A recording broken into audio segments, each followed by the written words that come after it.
everybody. I'm Helping Hands, a content creator loves covering strategy games. I'm here joined with Wayward Strategist, and I'm going to ask him a couple of questions today on Tempest Rising. So here's the question number one.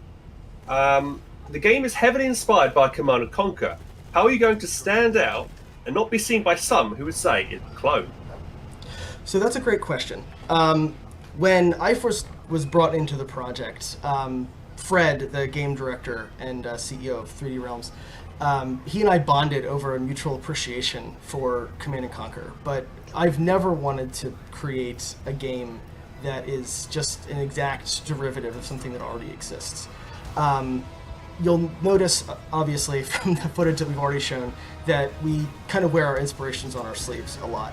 And we did target the original reveal to kind of lean into our inspirations and our roots in classic real-time strategy games like Command & Conquer, Warcraft, and StarCraft. Over the next couple of months, I'm really excited to be able to show off some of the unique things that we're doing with our factions. One thing that we haven't had a chance to show off yet is each faction has a unique resource system that's unique to itself that we're using to help differentiate them from each other. So for instance, the GDF have a resource called Intel that they collect through combat and they spend on unit abilities and units. Now, of course, this is all subject to change. We're still in the middle of all this.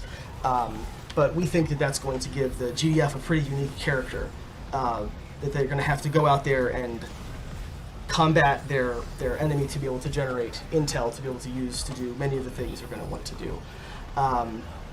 Additionally, our Dynasty faction, they're very power focused. They're very focused on different uses for their power that they generate from the power plants. One of the coolest things I think that the Dynasty can do is they can actually turn off a power plant, converting it from what we call production mode to distribution mode. And in distribution mode, the power plant will actually speed up the production and combat capabilities of nearby structures, and that lets the Dynasty, have kind of an oh crap button if they're attacked, or they can kind of go into hyper production mode, but they have to be able to afford the power hit to be able to do that. We've got some additional power related systems that will build on that later on, but we have these kind of layered on systems that we think make our game pretty unique, and I'm really excited to be able to show those off as they're kind of more ready for prime time over the next couple of months. What's your maybe favorite mechanic or mechanics that are in Tempest Rising? We hinted at one of them at Gamescom with our Riot Medic. We have a system in both single player and multiplayer called Specialists. In single player, Specialists are individual named characters that you perform missions for and you gain access to. You can basically pick which of the specialists you want to recruit and have on your side throughout the course of the game. And in multiplayer, we didn't want these really cool characters to not be present, so they are present in multiplayer as well, but in a different way. So in single player, it's something you recruit between missions, and that you have to earn their trust before you're able to use them in combat. Sage mission. Affirmative. Acknowledged. Race. Roll out. Ready. Spinning her up. Operator. I'm listening. How long has the game been in development for? So the game has been in development for 3 years. I was brought on in early 2020. So I've been involved for about 2. I was involved right at the end of us pitching our vertical slice, and here I've been ever since. But yeah, since about 2019.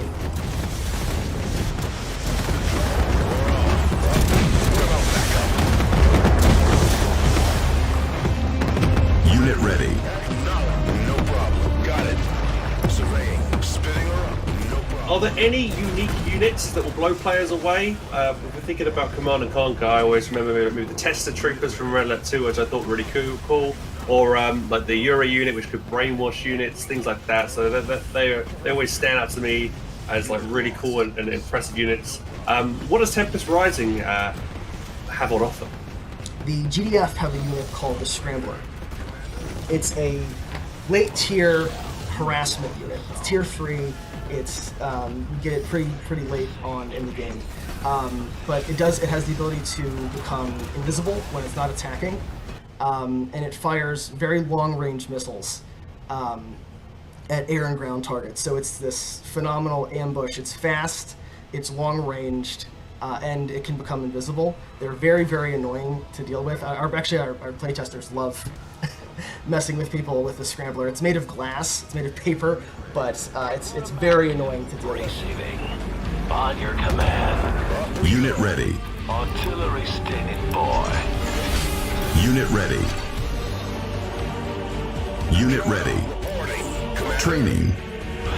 Acknowledged, command. In terms of like the effort going in towards the campaign and the multiplayer, is it evenly distributed amongst the dev team, or is it you guys are like, okay, we want to really push out the campaign, make sure that's polished and done, or you also have a dedicated side that's like, yo, we want to have a really good multiplayer and have it competitive so that we can build off of that? What's the kind of feeling in the dev team for that? That's a good question. I think at this point, just because it's a lot more effort intensive, it's a lot more manpower intensive, we're putting a big focus on the quality of the single player campaign. We've got cutscenes before and after each mission. We've got the command compound where you're talking to characters face to face. That's a lot of dev effort. A lot of work from a lot of people goes into making that look and work the way that it does. But multiplayer absolutely is very important to us as well. Just at this phase right now, a lot of our effort is focused specifically on polish and quality for single player.